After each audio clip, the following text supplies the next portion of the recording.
Underworld और बॉलीवुड का रिश्ता काफी पुराना है। बॉलीवुड एक ऐसी दुनिया जो सपनों से बनी है, जहाँ बड़े बड़े सेट्स, चमकते सितारे और दिल को छू जाने वाली कहानियां हमें एक अलग ही जगह ले जाती है। लेकिन बॉलीवुड की दुनिया जितनी शाइनी और ग्लैमरस है, उतनी ही अंधेरी और खौफनाक भी। आज मैं आपको एक ऐसी कहानी सुनाने वाला हूँ जो ना सिर्फ बॉलीवुड के पीछे के सच को एक्सपोज करती है, बल्कि इंडिया के मॉडर्न हिस्ट्री का एक डार्क चैप्टर भी सामने लाती है। सवाल ये है, एक creative multi billion dollar industry कैसे ऑर्गेनाइज्ड क्राइम के कंट्रोल में आ गई और कैसे क्रिमिनल्स ने सिनेमा को अपना एक हथियार बना लिया। सोचो जरा, एक तरफ आपके फेवरेट एक्टर्स स्क्रीन पे प्यार और मोहब्बत के गीत गा रहे हैं और दूसरी तरफ उन्हीं मूवीज के पीछे पैसे डालने वाले लोग वही है जो स्मगलिंग, एक्सटॉर्शन और अंडरवर्ल्ड के मेज को चला रहे हैं।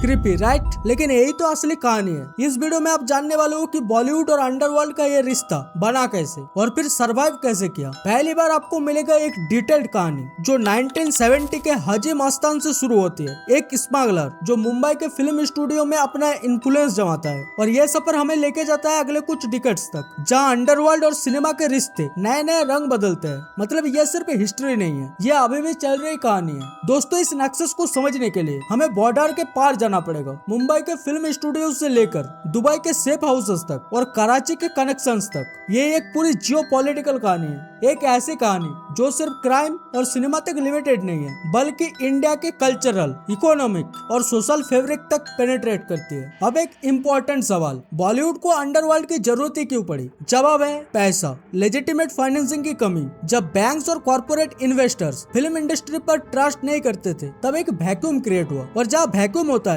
वहाँ अंडरवर्ल्ड अपनी जगह बना लेता है। स्मगलिंग और हवाला के पैसे सिल्वर स्क्रीन के लिए ऑक्सीजन बन गए, और इस ऑक्सीजन की प्राइस थी खौफ और कंट्रोल। ये कहानी सिर्फ पैसा और पावर की नहीं है, ये कहानी है सॉफ्ट पावर की भी। अंडरवर्ल्ड ने समझ लिया था कि बॉलीवुड सिर्फ एक फिल्म इंडस्ट्री नहीं, ये एक कल्चरल फोर्स है, करोड़ों दिलों पर राज करने वाली। और अगर आपको लेजिटिमेसी चाहिए, अगर आपको अपनी इमेज को पॉलिश करना है, तो फिल्मों के साथ जुड़ना सबसे इजी शॉर्टकट था। लेकिन सबसे बड़ा लेसन क्या है? ऑर्गेनाइज्ड क्राइम स्टैटिक नहीं होता, ये अडैप्ट करता है। पहले पैसे दिए ब्लॉकबस्टर्स बनवाने के लिए, फिर एक्टर्स और प्रोड्यूसर्स से प्रोटेक्शन मनी निकालने के लिए, और बाद में नए नए तरीके ढूंढे गए ताकि अपना कंट्रोल बना रहे। मतलब ये थ्रेट कोई पुरानी कहानी नहीं है, ये एक चलती हुई इवॉल्विंग रियलिटी है। तो दोस्तों, आने वाले चैप्टर्स में हम खोलने वाले हैं एक एक लेयर कि कैसे हाजी मस्तान ने शुरुआत की, फिर कैसे दाऊद इब्राहिम ने इस नेक्सस को पीक पर ले गया, और कैसे फिल्मों की दुनिया अंडरवर्ल्ड के लिए एक बैटल फील्ड बन गया। हर कहानी के दो हिस्से होते हैं, एक स्टेज और दूसरा एक्टर्स। बॉलीवुड और अंडरवर्ल्ड नेक्सस की कहानी भी कुछ ऐसी ही है। ये कोई एक ही विलन और एक ही हीरो की सिंपल स्टोरी नहीं थी, ये एक पूरा इकोसिस्टम था जिसमें कुछ लोग प्रीडेटर्स थे, कुछ विक्टिम्स, कुछ कॉम्प्लिसिट और कुछ साइलेंट स्पेक्टेटर्स। और इस इकोसिस्टम का स्टेज था मुंबई, दुबई और कराची। तो चलिए देखते हैं इस कहानी के असली प्लेयर्स कौन थे और उन्होंने किस तरह से बॉलीवुड के इस ग्लैमरस स्टेज पर अपना रोल प्ले किया। सबसे पहले एंट्री होती है एक नाम की जो आज भी मुंबई के अंडरवर्ल्ड लेजेंड्स में गिना जाता है, हाजी मस्तान। लोग उन्हें जेंटलमैन डॉन कहते थे क्योंकि वो बाकी डॉन्स की तरह खून खराबा नहीं करते थे। मस्तान स्मगलिंग से पैसे बनाता था, लेकिन उन्होंने सिनेमा को अपना लाइफ स्टाइल बनाया। इमेजिन करो, एक स्मगलर जो फिल्मों के स्टार्स के साथ दोस्ती करता है, पार्टीज में जाता है, प्रोड्यूसर्स को फाइनेंस करता है, और ये सब खौफ से नहीं बल्कि ग्लैमर के अट्रैक्शन से। हाजी मस्तान ने एक नया ट्रेंड सेट किया कि अंडरवर्ल्ड और बॉलीवुड एक ही टेबल पर बैठ सकते हैं। एक मिसाल जो बाद में और भी ज्यादा डेंजरस तरीके से हुआ। फिर आती है डी कंपनी की एंट्री दाऊद इब्राहिम की लीडरशिप में। यहाँ गेम ही चेंज हो गया। दाऊद सिर्फ स्मगलर नहीं था, वो एक चालाक लोमड़ी की तरह था जो हर कदम सोच समझ कर चलता था। उसने समझा कि बॉलीवुड पर कंट्रोल सिर्फ पैसा कमाने का जरिया नहीं है, बल्कि एक पावर टूल है। सोचो, अगर आपके पास इंडिया के सबसे बड़े स्टार्स का कंट्रोल हो, तो आप सिर्फ ब्लैक मनी को व्हाइट नहीं करते, बल्कि एक कल्चरल लेजिटिमेसी भी पा लेते हो। दाऊद के राइट हैंड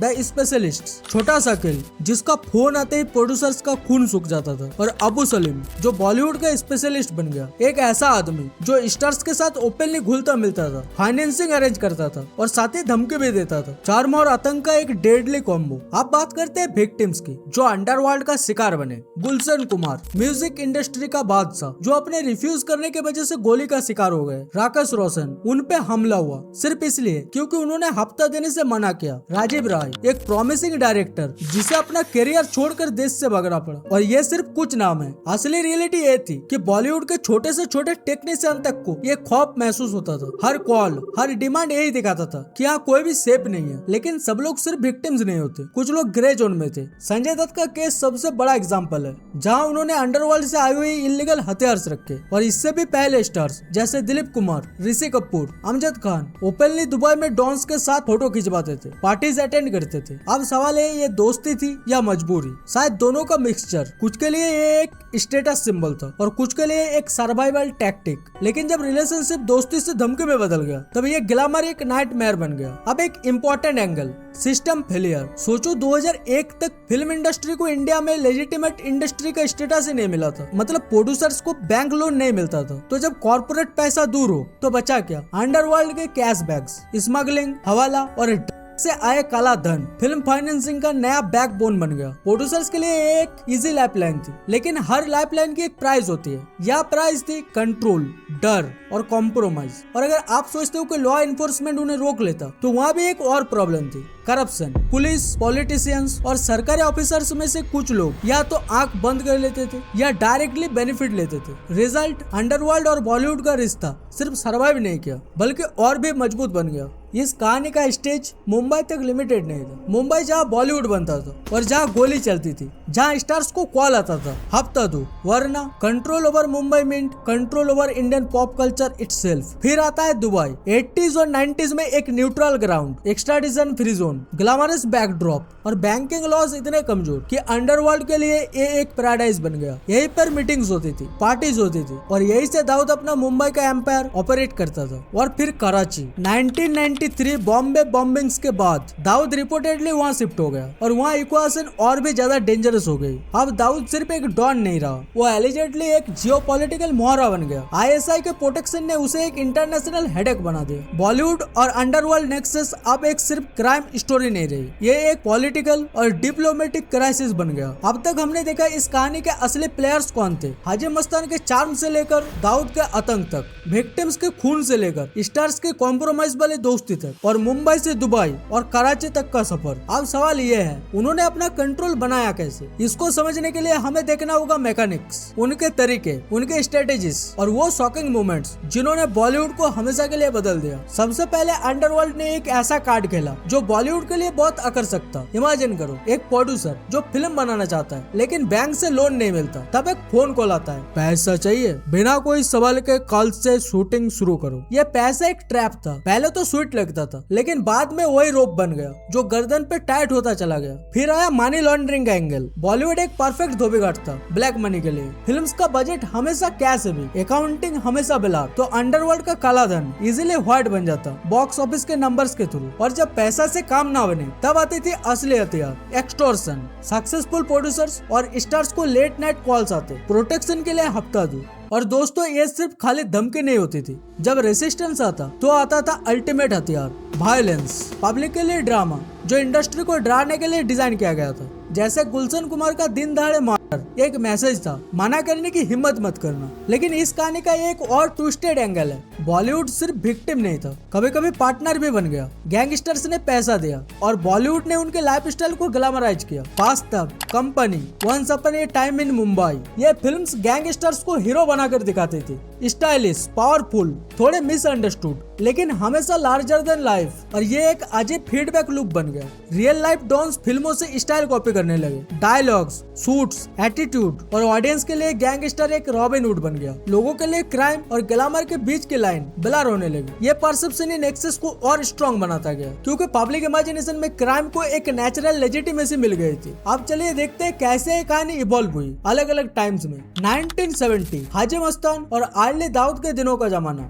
यह पैसा और ग्लैमर एक्सचेंज होता था, खौफ था लेकिन ओवर आतंक नहीं। स्टार्स और डॉन्स साथ दिखते थे और ये एक ओपन सीक्रेट था। फिर आता है एक वायलेंट जॉल्ट। 1993 बॉम्बे बॉम्बिंग्स ने दाऊद और बॉलीवुड के रिश्तों को नेशनल सिक्योरिटी इशू बना दिया और गुलशन कुमार का ब्रूटल इसने सबको हिला कर रख दिया। इंडस्ट्री अब लिटरली घेराबंदी के अंदर थी। फिर आया टर्निंग पॉइंट 2000 से 2001। डायरेक्टर राकेश रोशन पे अटैक हुआ, एक डायरेक्ट सिग्नल कि अब इंडस्ट्री का कोई भी नाम बचा नहीं है। लेकिन फिर 2001 में एक हिस्ट्रिकल डिसीजन लिया गया, बॉलीवुड को फाइनली इंडस्ट्री स्टेटस मिल गया। मतलब अब प्रोड्यूसर्स बैंक से लोन ले सकते थे, लीगल फाइनेंसिंग मिल सकती थी। ये एक मास्टर स्ट्रोक था जिसने अंडरवर्ल्ड के इकोनॉमिक ग्रिप को तोड़ दिया। पर उसके बाद भी थ्रेट खत्म नहीं हुआ, बस इवॉल्व हो गया। अब नए तरीके, कभी एक्सटोर्शन के नए चैनल्स, कभी धमकाना, पर इंडस्ट्री के लिए स्टैक्स अलग हो चुके थे। अब अंडरवर्ल्ड डायरेक्ट फाइनेंसिंग पर कंट्रोल नहीं कर सकता था, लेकिन उनके शैडोज अभी भी छाए रहे। 2001 का पॉलिसी चेंज एक गेम चेंजर था। सोचिए, जब तक बैंक से फाइनेंसिंग नहीं थी,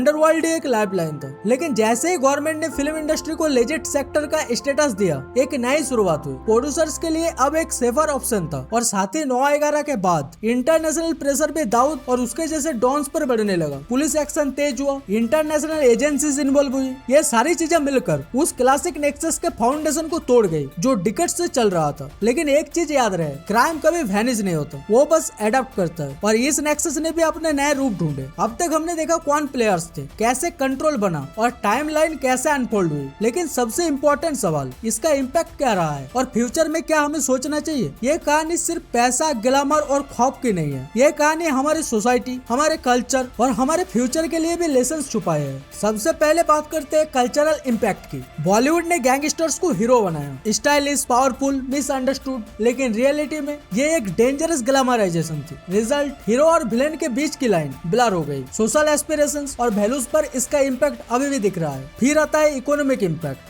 अंडरवर्ल्ड के दखल ने इंडस्ट्री के लेजिटिमेट ग्रोथ को रोक दिया। इंस्टीट्यूशनल इन्वेस्टर्स भी डर गए, मार्केट डिस्ट्रॉय हो गया। एक्सटोर्शन का पैसा और फोर्स ने असली क्रिएटिविटी और इन्वेस्टमेंट को रोक दिया। और finally social impact, rule of law undermine हुआ, क्लाइमेट ऑफ फेयर बना। प्रोड्यूसर्स, स्टार्स और क्रू हर वक्त आतंक के साये में काम करते थे। और ये सिर्फ बॉलीवुड तक लिमिटेड नहीं रहा, इंडिया के इंटरनेशनल रेपुटेशन पे भी इसका इफेक्ट हुआ। एक ऐसी इमेज बनी जो क्राइम और ग्लैमर के बीच कंफ्यूज हो गई। और इस तरह एक पूरा दौर खत्म हुआ जहाँ ग्लैमर के पीछे गन छुपी थी। बॉलीवुड ने खुद को संभाला, सिस्टम ने अपना काम किया और अंडरवर्ल्ड का कंट्रोल धीरे धीरे टूट गया। दोस्तों, अगर आपको ये वीडियो पसंद आया तो वीडियो को लाइक करें, अपने दोस्तों के साथ वीडियो को शेयर करें और ऐसे ही बॉलीवुड के हिडन ट्रूथ्स और रियल स्टोरीज के लिए चैनल को सब्सक्राइब करना ना भूलें। मैं मिलता हूँ आपको नेक्स्ट वीडियो में।